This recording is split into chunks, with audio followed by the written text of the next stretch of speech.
Dear friends, brother and sister, मैं आज आपके सामने पुनः बीपीएससी एंड यूपीएससी के सिलेबस पर आधारित एंथ्रोपोलॉजी के महत्वपूर्ण विषय बंधु को लेकर आया हूँ। परीक्षा में यह प्रश्न कई बार पूछा जा चुका है। आज मैं इसको विस्तार पूर्वक बताऊंगा। आशा करते हैं कि आगे आने वाले परीक्षा में यह आपके लिए काफ़ी उपयोगी साबित होगा। चलिए चलते हैं प्रश्न की ओर।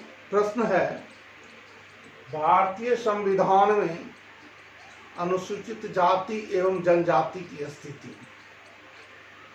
इस प्रश्न को इस रूप में भी पूछा जा सकता है और पूछा गया है कि भारतीय संविधान में अनुसूचित जाति एवं जनजाति के लिए अथवा उसके सशक्तिकरण के लिए अथवा सामाजिक न्याय की दिशा में उनके लिए कौन से कदम उठाए गए हैं।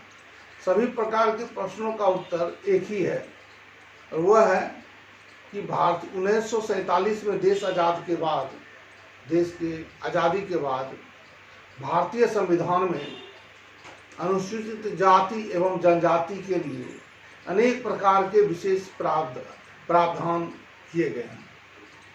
यह विशेष प्रावधान की आवश्यकता क्यों पड़ी, इस पर थोड़ा गौर करने की आवश्यकता है दोस्तों।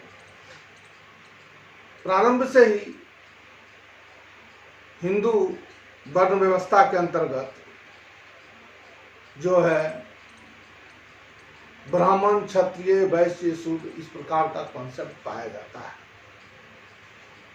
और अनुसूचित जाति एवं जनजाति को इस वर्ण व्यवस्था के सबसे निचले पायदान पर रखा गया और उनके ऊपर विभिन्न प्रकार की निर्योग्यता, डिसेबिलिटी को लागू किया गया। ये डिसेबिलिटी किस प्रकार के थे? सामाजिक डिसेबिलिटी, आर्थिक, राजनीतिक, सांस्कृतिक, धार्मिक, अनेक प्रकार की निर्योग्यता को लागू कर उन्हें काफ़ी कमजोर बना दिया गया। इसीलिए देश आज़ाद होने के बाद उन वर्गों को समाज के मुख्य धारा से जोड़ने के लिए अनेक प्रकार के विशेष प्रावधान की आवश्यकता पड़ी और डॉक्टर अंबेडकर साहब ने उनके लिए, उनके सामाजिक आर्थिक विकास के लिए अनेक प्रावधान भारतीय संविधान में किए। मैं उन सभी की चर्चा एक एक करके करूंगा। चर्चा का प्रारंभ प्रस्तावना से करते हैं। 1 नंबर में प्रस्तावना में ऐसा कि आप जानते हैं कि प्रस्तावना में सामाजिक, आर्थिक, राजनीतिक न्याय की बात कही गई है। क्लियर है? कहने का मतलब संविधान में सभी वर्गों के लिए, चाहे वह अनुसूचित जाति हो अथवा कोई भी धर्म से हो, सभी वर्गों के लिए, सभी धर्म के लोगों के लिए जो इस भारत के नागरिक हैं, उसके लिए सामाजिक, आर्थिक, राजनीतिक न्याय की बात कही गई है। अब आगे चलते हैं दोस्तों 2 नंबर पॉइंट पर। अनुच्छेद 12 से 36 के अंतर्गत मौलिक अधिकार की चर्चा की गई है। अनुच्छेद 12 से 36 में जो मौलिक अधिकार हैं वो भारतीय संविधान के अंतर्गत सभी वर्गों को या सभी नागरिकों को प्राप्त है। लेकिन उस मौलिक अधिकार में भी अनुसूचित जाति एवं जनजाति के लिए, उसके उत्थान के लिए कुछ विशेष प्रावधान भी किए गए हैं।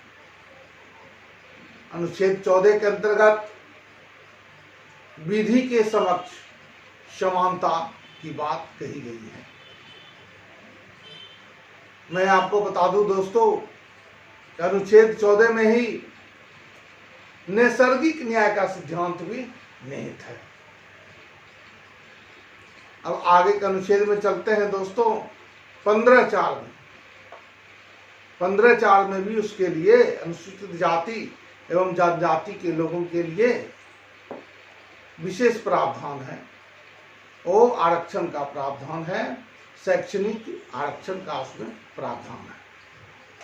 उसी तरह से अनुच्छेद 16(4) में नियुक्ति एवं प्रोन्नति में आरक्षण का प्रावधान है।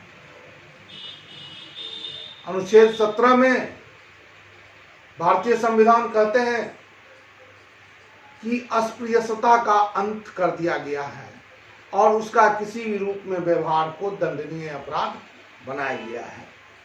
इसके लिए सिविल अधिकार संरक्षण अधिनियम 1955 भी पारित किए गए हैं। अनुच्छेद 24 में क्या है? बलात्श्रम बलपूर्वक श्रम नहीं लिया जा सकता है। मानव का दुर्व्यापार उसका निषेध किया गया है। अनुच्छेद 24 में क्या है दोस्तों? बाल श्रम निषेध। बाल श्रम क्या है? 14 वर्ष से कम आयु का बालक को क्या बोलते हैं? जब वो श्रमिक का रूप में कार्य करने लगता है तो उसका निषेध किया गया है और उसे किसी भी प्रकार का विस्फोटक कार्य अथवा कल कारखाने में उसके कार्य को प्रतिबंधित किया गया है। तो मौलिक अधिकार के अंतर्गत जो 6 प्रकार के अधिकार दिए गए हैं वो किस प्रकार से हुए? अनुच्छेद 14 से 18 के अंतर्गत समानता का अधिकार, अनुच्छेद 19 से 22 के अंतर्गत स्वतंत्रता का अधिकार, अनुच्छेद 23-24 के अंतर्गत शोषण के विरुद्ध अधिकार, अनुच्छेद 25 से 28 के अंतर्गत धार्मिक स्वतंत्रता का अधिकार, अनुच्छेद 29 से 30 के अंतर्गत संस्कृति एवं शिक्षा का अधिकार और अनुच्छेद 32 के अंतर्गत संवैधानिक उपचारों का अधिकार। दोस्तों, यह एक विशेष अधिकार है। यह मौलिक अधिकार होने के साथ साथ हमें मौलिक अधिकार मिले इसकी गारंटी भी प्रदान करता है। अनुच्छेद 32 क्या कहता है? अनुच्छेद 32 कहता है अगर हमारा मौलिक अधिकार हनन होता है तो हम उन्हें अनुच्छेद 32 के अंतर्गत सीधे सुप्रीम कोर्ट में इसके लिए जा सकते हैं। हमारे यह संवैधानिक उपचारों का अधिकार है। इसलिए डॉक्टर अंबेडकर साहब ने संवैधानिक उपचारों के अधिकार को भारतीय संविधान की हृदय एवं आत्मा कहा है। ये अनुच्छेद 32 क्या होता है? अनुच्छेद 32 क्या किया जाता है? संवैधानिक उपचारों के अधिकार के अंतर्गत उच्चतम न्यायालय क्या करती है? मौलिक अधिकार के हनन की स्थिति में उच्चतम न्यायालय 5 प्रकार का रिट जारी करती है। तो क्या है 5 प्रकार का writ? Habeas corpus, mandamus, quo warranto, prohibition and certiorari. Clear है दोस्तों? इस मौलिक अधिकार के अंतर्गत भी अनुसूचित जाति एवं जनजाति के लोगों के लिए कुछ विशेष अधिकार का प्रावधान किया गया है ताकि उसको सर्वांगीण विकास हो सके और देश की मुख्य धारा से वो जुड़ सके। अगला पॉइंट चलते हैं, राज्य के नीति निर्देशक तत्व। Directive principle of states. भारतीय संविधान का अनुच्छेद 36 से 51 के अंतर्गत डायरेक्टिव प्रिंसिपल ऑफ स्टेट्स की चर्चा की गई है। इसके अंतर्गत क्या है? इसके अंतर्गत है मुख्य बिंदु है 39(2) समान कार्य के लिए समान वेतन। समान कार्य के लिए समान वेतन। अनुच्छेद 40 की ओर चलते हैं। 40 क्या है? ग्राम पंचायत का गठन, स्थानीय स्वशासन की बात की गई है। अनुच्छेद 45 क्या है? अनुच्छेद 45 क्या है? 6 वर्ष से 14 वर्ष के बच्चों को निःशुल्क शिक्षा का प्रावधान किया गया है। जैसे कि सामाजिक व्यवस्था है दोस्तों, हम लोग देखते हैं कि प्रायः अनुसूचित जाति एवं जनजाति के बच्चे जो हैं वो ज़्यादातर सरकारी स्कूल में पढ़ते हैं और उन्हें इस निःशुल्क शिक्षा व्यवस्था का लाभ मिलता है। अगला पॉइंट की ओर चलते हैं, अनुच्छेद 164।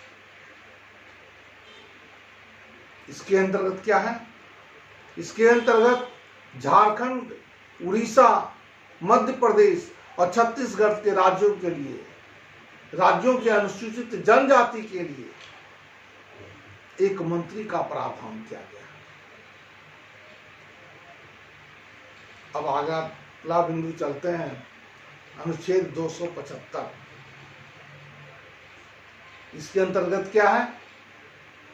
केंद्र राज्यों को अनुसूचित जाति के विकास के लिए, देखरेख के लिए अनुदान देने का प्रावधान किया गया है। अगला पॉइंट है 326, अनुच्छेद 326, मताधिकार, वन मैन वन वोट। मताधिकार के द्वारा लोकतांत्रिक व्यवस्था में सभी व्यक्ति अपने मत का प्रयोग कर अपने लिए शासन का चुनाव करती है। उसमें अनुसूचित जाति एवं जनजाति के लोगों का भी समान रूप से अधिकार रहता है। अगला पॉइंट है अनुच्छेद 330। अनुच्छेद 330 कहता है, अनुसूचित जाति एवं जनजाति के लोगों को लोकसभा में आरक्षण का प्रावधान किया गया है। यह अनुसूचित जाति एवं जनजाति के लोगों के लिए राजनीतिक आरक्षण का प्रावधान है। अगला पॉइंट चलते हैं दोस्तों, पॉइंट नंबर 8, 332, अनुच्छेद 332। यह क्या है? भारतीय संविधान का अनुच्छेद 332 के अंतर्गत अनुसूचित जाति एवं जनजाति के लोगों को राज्य की विधानसभाओं में आरक्षण का प्रावधान किया गया है। यह अनुच्छेद 330 और अनुच्छेद 332, यह दोनों ही राजनीतिक आरक्षण की सीमा में आता है। मैंने प्रारंभ में ही कहा था, प्रस्तावना में क्या था? प्रस्तावना में किस बात की चर्चा मैंने की थी? सामाजिक, आर्थिक, राजनीतिक न्याय की बात कही थी। प्रस्तावना में क्या है? सामाजिक, आर्थिक, राजनीतिक न्याय की बात है। यहाँ पर देखते हैं कि अनुच्छेद 330 और अनुच्छेद 332 के अंतर्गत राजनीतिक आरक्षण का प्रावधान कर एक प्रकार से यह राजनीतिक न्याय की दिशा में एक बहुत बड़ा कदम है। अगला पॉइंट है अनुच्छेद 339।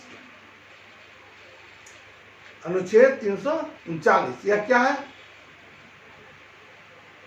अनुच्छेद 339 कहता है, संघ द्वारा राज्यों को अनुसूचित जाति के कल्याण हेतु आवश्यक निर्देश दिया जाएगा। अगला पॉइंट है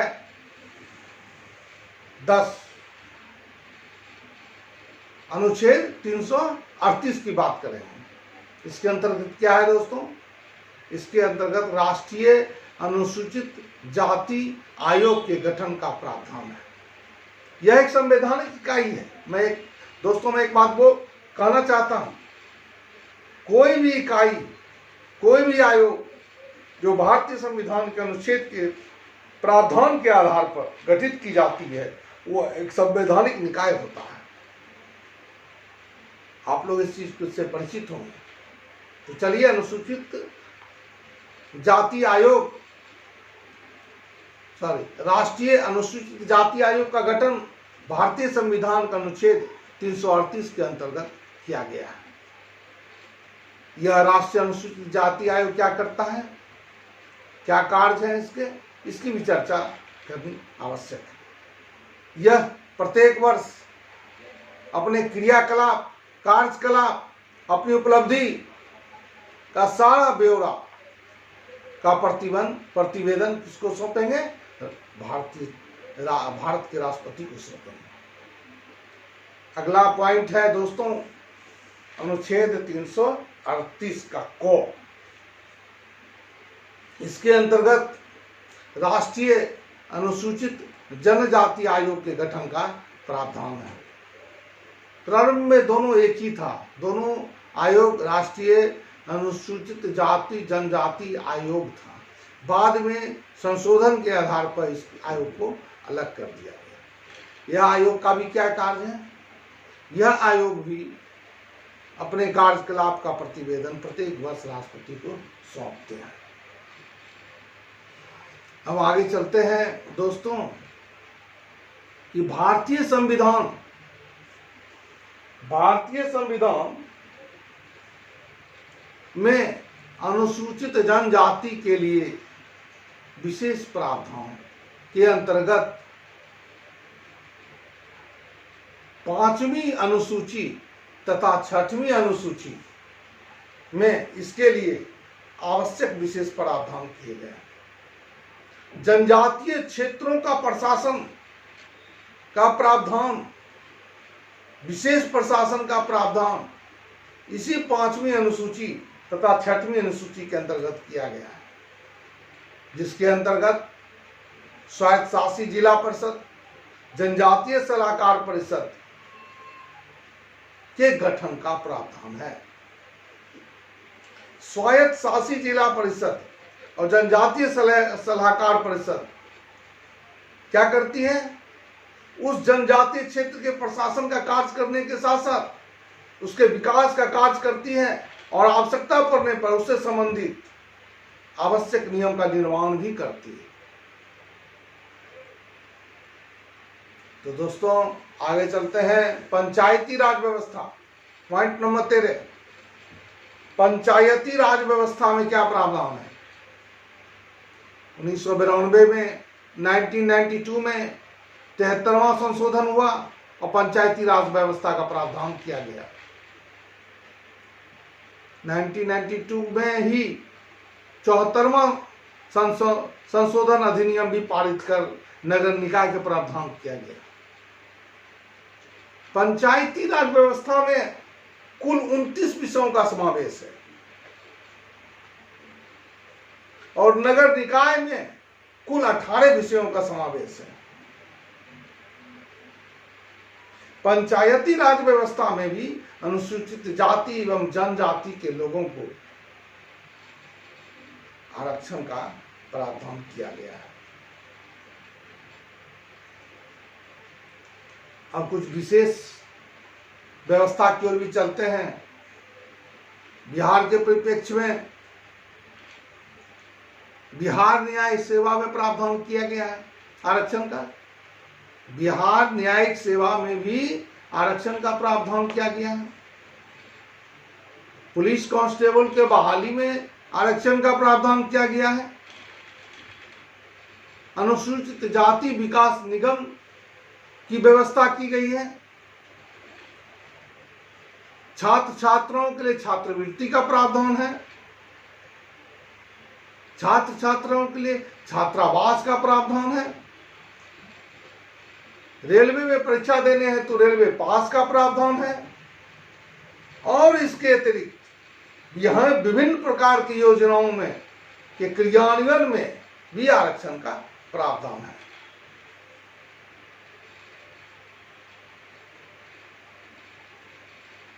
उपरोक्त विवेचनाओं, अभी हम लोग जो विवेचना किए हैं उस विवेचनाओं के आधार पर क्या पाते हैं कि इतने आरक्षण के बावजूद अनुसूचित जाति एवं जनजाति के सदस्यों का जितना विकास होना चाहिए था समाज के मुख्य धारा से भी काफी दूर है वो। इसीलिए इस दिशा में और बहुत कुछ किए जाने की आवश्यकता है।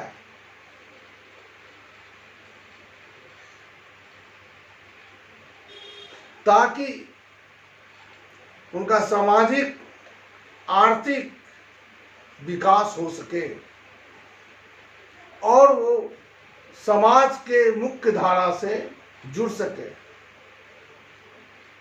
बहुत खेद के साथ कहना पड़ता है दोस्तों, आज भी कहीं कहीं छिटपुट अनेक घटनाएं देखने के लिए मिलती है, जिससे पता चलता है कि अनुच्छेद 17 में जो अस्पृश्यता का निषेध का जो है उसका अवहेलना हो रहा है। अनेक ऐसे उदाहरण मिल रहे हैं। इस आधुनिक समाज में ये बहुत ही शर्म की बात है। हमें ईमानदारी पूर्वक संविधान में वर्णित इन अनुच्छेद के आधार पर जो भी प्रावधान है उसको लागू किए जाने की आवश्यकता है, ताकि समाज का एक बहुत बड़ा वर्ग जो पिछड़ेपन, सामाजिक पिछड़ेपन, आर्थिक पिछड़ेपन और शैक्षणिक पिछड़ेपन को झेल रहा है, तो वो भी समाज के मुख्य धारा से जुड़ सकें और समाज का सर्वांगीण विकास हो सके। धन्यवाद। आप सभी छात्रगण, स्टूडेंट, डियर फ्रेंड्स, सभी से अनुरोध है, आशा करता भी हूँ कि आप हमारे वीडियो को शेयर करेंगे, लाइक करेंगे और सब्सक्राइब करेंगे। धन्यवाद।